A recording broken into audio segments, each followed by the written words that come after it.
Alright, welcome back everybody. This is Chapter 1 of Ilan Pappe's The Ethnic Cleansing of Palestine. It begins an quote-unquote alleged ethnic cleansing. It is the present writer's view that ethnic cleansing is a well-defined policy of a particular group of persons to systematically eliminate another group from a given territory on the basis of religious, ethnic, or national origin. Such a policy involves violence and is very often connected with military operations. It is to be achieved by all possible means, from discrimination to extermination, and entails violations of human rights and international humanitarian law. Most ethnic cleansing methods are grave breaches of the 1949 Geneva Conventions and the 1977 Additional Protocols. Quote from Drazen Petrovic from Ethnic Cleansing, an Attempt at Methodology, published in the European Journal of International Law in 1994. Definitions of ethnic cleansing. Ethnic cleansing is today a well-defined concept, from an abstraction associated almost exclusively with the events in the former Yugoslavia. Ethnic cleansing has come to be defined as a crime against humanity, punishable by international law. The particular way some of the Serbian generals and politicians were using the term ethnic cleansing reminded scholars they had heard it before. It was used in the Second World War by the Nazis and their allies, such as the Croat militias in Yugoslavia. The roots of collective dispossession are, of course, more ancient. Foreign invaders have used the term, or its equivalents, and practiced the concept regularly against indigenous populations from biblical times to the height of colonialism. The Hutchinson Encyclopedia defines ethnic cleansing as expulsion by force in order to homogenize the ethnically mixed population of a particular region or territory. The purpose of expulsion is to cause the evacuation of as many residences as possible by all means at the expeller's disposal, including non-violent ones, as happened with the Muslims in Croatia, expelled after the Dayton Agreement of November 1995. This definition is also accepted by the U.S. State Department. Its experts add that part of the essence of ethnic cleansing is the eradication by all means available of a region's history. The most common method is that of depopulation within, quote, an atmosphere that legitimizes acts of retribution and revenge, unquote. The end result of such acts is the creation of a refugee problem. The State Department looked in particular at what happened around May 1999 in the town of Pek, in western Kosovo. Pek was depopulated within 24 hours, a result that could only have been achieved through advanced planning, followed by systematic execution. There had also been sporadic massacres intended to speed up the operation.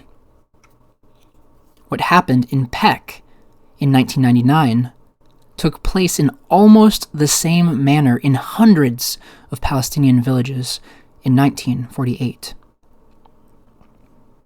When we turn to the United Nations, we find it employs similar definitions.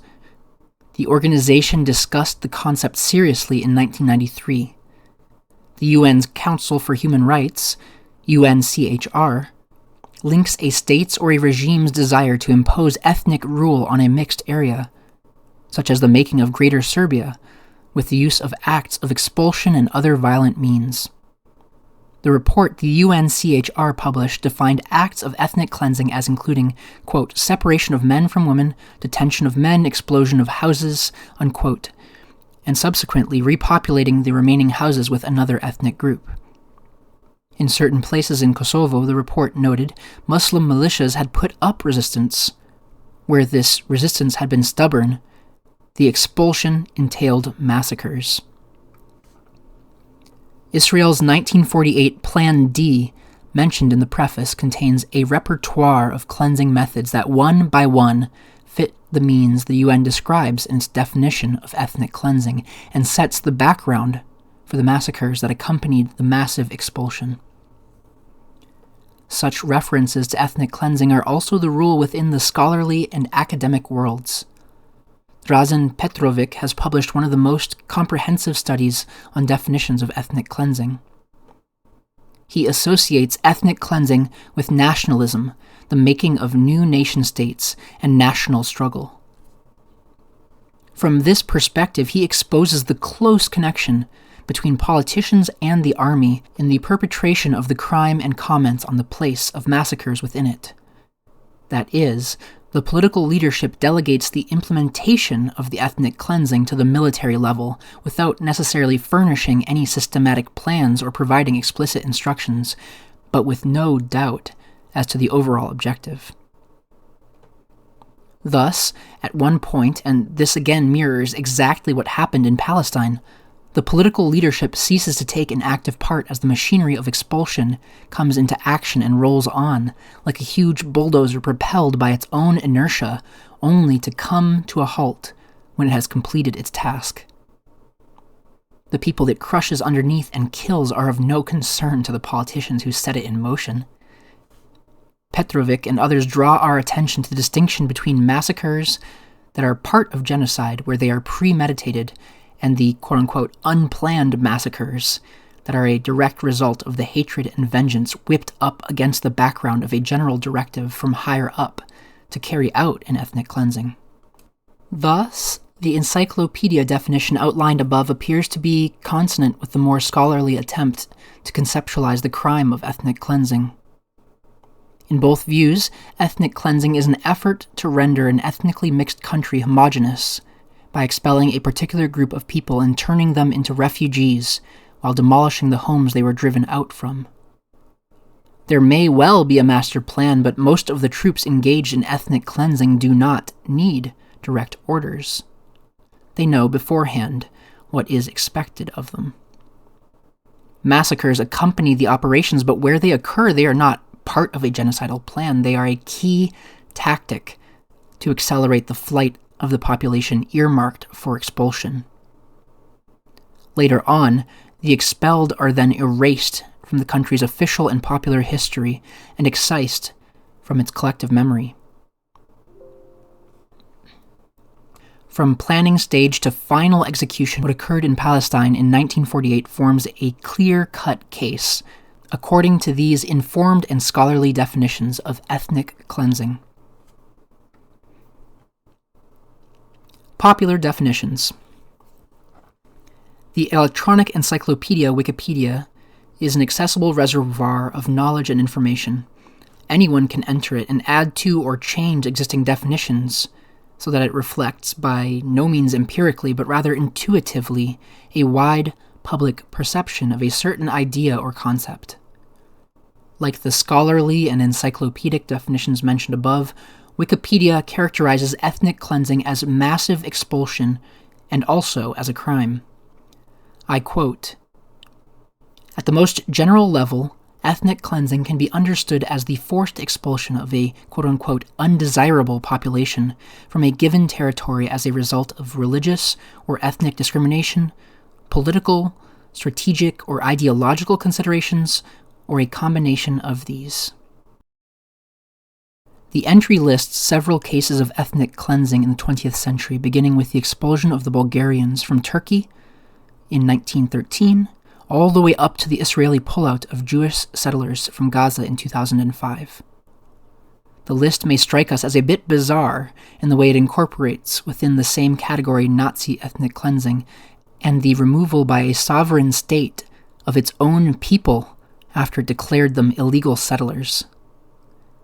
But this classification becomes possible because of the rationale the editors, in this case, everyone with access to the site, adopted for their policy, which is that they make sure the adjective, quote-unquote, alleged, precedes each of the historical cases on their list. Wikipedia also includes the Palestinian Nakba of 1948, but one cannot tell whether the editors regard the Nakba as a case of ethnic cleansing that leaves no room for ambivalence, as in the examples of Nazi Germany or the former Yugoslavia, or whether they consider this a more doubtful case, perhaps similar to that of the Jewish settlers whom Israel removed from the Gaza Strip. One criterion this and other sources generally accept in order to gauge the seriousness of the allegation is whether anyone has been indicted before an international tribunal. In other words, where the perpetrators were brought to justice, i.e. were tried by an international judicial system, all ambiguity is removed and the crime of ethnic cleansing is no longer quote-unquote alleged. But upon reflection, this criterion must also be extended to cases that should have been brought before such tribunals but never were. This is admittedly more open-ended, and some clear-cut crimes against humanity require a long struggle before the world recognizes them as historical facts. The Armenians learned this in the case of their genocide. In 1915, the Ottoman government embarked on a systematic decimation of the Armenian people. An estimated 1 million perished by 1918, but no individual or group of individuals has been brought to trial. Ethnic cleansing as a crime. Ethnic cleansing is designated as a crime against humanity in international treaties, such as that which created the International Criminal Court, or ICC, and whether quote-unquote alleged or fully recognized, it is subject to adjudication under international law. A special international criminal tribunal was set up in The Hague in the case of the former Yugoslavia to prosecute the perpetrators and criminals, and similarly in Arusha, Tanzania, in the case of Rwanda. In other instances, ethnic cleansing was defined as a war crime, even when no legal process was instigated as such. For example, the actions committed by the Sudanese government in Darfur. This book is written with the deep conviction that the ethnic cleansing of Palestine must become rooted in our memory and consciousness as a crime against humanity, and that it should be excluded from the list of alleged crimes. The perpetrators here are not obscure. They are a very specific group of people, the heroes of the Jewish War of Independence, whose names will be quite familiar to most readers. The list begins with the indisputable leader of the Zionist movement, David Ben-Gurion, in whose private home all early and later chapters in the ethnic cleansing story were discussed and finalized. He was aided by a small group of people I refer to in this book as the quote-unquote consultancy, an ad hoc cabal assembled solely for the purpose of plotting and designing the dispossession of the Palestinians. In one of the rare documents that records the meetings of the consultancy, it is referred to as the Consultant Committee, Haveda Hamyetzit. In another document, the 11 names of the committee members appear, although they are all erased by the censor. Nonetheless, as will transpire, I have managed to reconstruct all the names. This caucus prepared the plans for the ethnic cleansing and supervised its execution until the job of uprooting half of Palestine's native population had been completed. It included first and foremost the top-ranking officers of the future Jewish state's army, such as the legendary Yigael Yadin and Moshe Dayan. They were joined by figures unknown outside Israel, but well-grounded in the local ethos, such as Yigal Alon and Yitzhak Sadeh. These military men commingled with what nowadays we would call the quote-unquote Orientalists, experts on the Arab world at large and the Palestinians in particular, either because they themselves came from Arab countries or because they were scholars in the field of Middle Eastern studies. We will encounter some of their names later on as well. Both the officers and the experts were assisted by regional commanders such as Moshe Kalman, who cleansed the Safad area, and Moshe Carmel, who uprooted most of the Galilee. Yitzhak Rabin operated both in Lid and Ramla, as well as in the greater Jerusalem area. Remember their names, but begin to think of them not just as Israeli war heroes. They did take part in founding a state for Jews, and many of their actions are understandably revered by their own people for helping to save them from outside attacks, seeing them through crises, and above all offering them a safe haven from religious persecution in different parts of the world.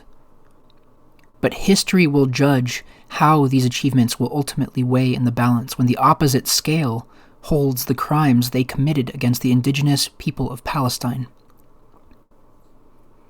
Other regional commanders included Shimon Avidan, who cleansed the south and of whom his colleague Rehavam Zivi, who fought with him, said many years later, quote, "Commanders like Shimon Avidan, the commander of the Givati Brigade, cleansed his front from tens of villages and towns," unquote. He was assisted by Yitzhak Pundak, who told Haaretz in 2004, quote, "There were 200 villages in the front, and these are gone. We had to destroy them, otherwise we would have had Arabs here, namely in the southern part of Palestine, as we have in Galilee. We would have had another million Palestinians," unquote.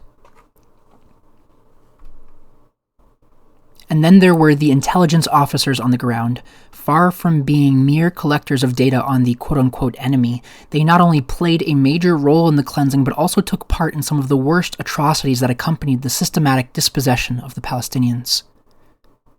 They were given the final authority to decide which villages would be destroyed and who, among the villagers, would be executed. In the memories of Palestinian survivors, they were the ones who, after a village or neighborhood had been occupied, decided the fate of its occupants, which could mean the difference between imprisonment and freedom, or life and death. Their operations in 1948 were supervised by Isar Harel, later the first person to head the Mossad and the Shabak, Israel's secret services. His image is familiar to many Israelis.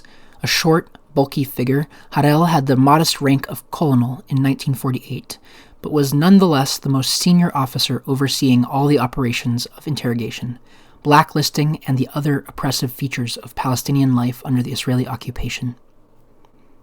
Finally, it bears repeating that from whatever angle you look at it, the legal, the scholarly, and up to the most populist, ethnic cleansing is indisputably identified today as a crime against humanity and as involving war crimes, with special international tribunals judging those indicted of having planned and executed acts of ethnic cleansing.